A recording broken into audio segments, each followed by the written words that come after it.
बिस्मिल्लाहिर्रहमानिर्रहीम। अस्सलामुअलैकुम नाज़रीन, उर्दू स्टार पर हम आपको खुशामदीद कहते हैं।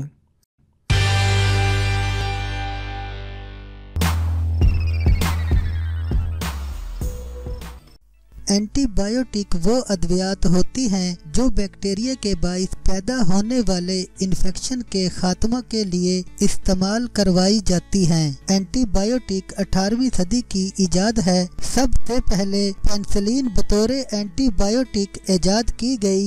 ये फफूंदी से तैयार की गई थी।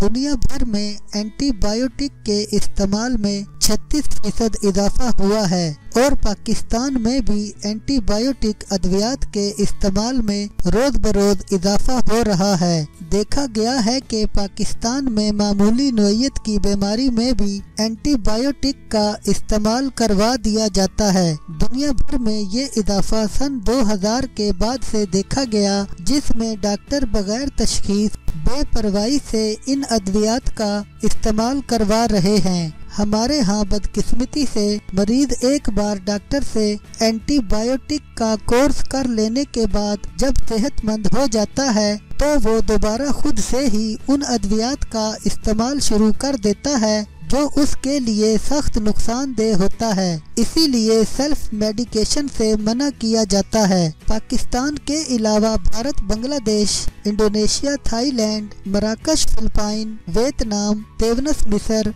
और चीन में भी एंटीबायोटिक अद्वियात का इस्तेमाल बहुत ज्यादा है, जो कि इंतहाई तशवीशनाक बात है। इनमें से ज्यादातर वो ममालिक हैं जो तरक्की पजीर हैं। दूसरी तरफ मरीज डॉक्टरी नुस्खा के बगैर भी एंटीबायोटिक का इस्तेमाल कर रहे हैं। इसी वजह से हर साल करोड़ों रुपयों की एंटीबायोटिक अद्वियात फरोख्त हो रही हैं। एंटीबायोटिक का इस्तेमाल ज्यादा देर तक कभी भी न करें। याद रखें, एंटीबायोटिक बैक्टीरिया को खत्म करती है, न कि वायरस को। एंटीबायोटिक की वजह से क्या नुकसानात हो सकते हैं, आइए इनके बारे में बात करते हैं। गैर मुहतात इस्तेमाल से इनका इस्तेमाल बीमारियों के खिलाफ कम होता जा रहा है। ज्यादा देर तक एंटीबायोटिक का इस्तेमाल बड़ी आंत में कैंसर का सबब बन जाता है। एंटीबायोटिक का इस्तेमाल हमेशा टेस्ट और तशखीस के बाद ही किया जाए। टाइफाइड और यरकान में एंटीबायोटिक का इस्तेमाल नुकसानदेह होता है।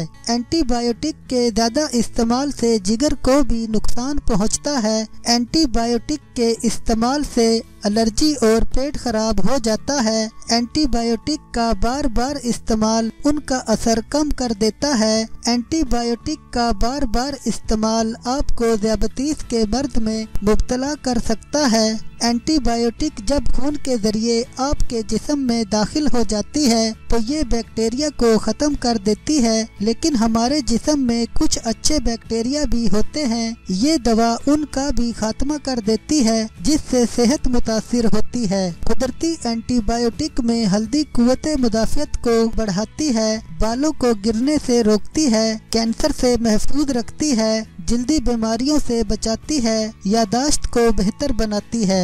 अदरक भी एक ताकतवर एंटीबायोटिक है। अदरक मर्दाना कमजोरी, औरतों की मखसूस बीमारियों, दांत दर्द, दिल, जिगर और कोलेस्ट्रॉल से महफूज रखती है। इसके अलावा प्याज, अरवी, लहसुन और शहद भी बेहतरीन एंटीबायोटिक के तौर पर इस्तेमाल की जा सकती हैं, जिनके बेशुमार फवाइद हैं।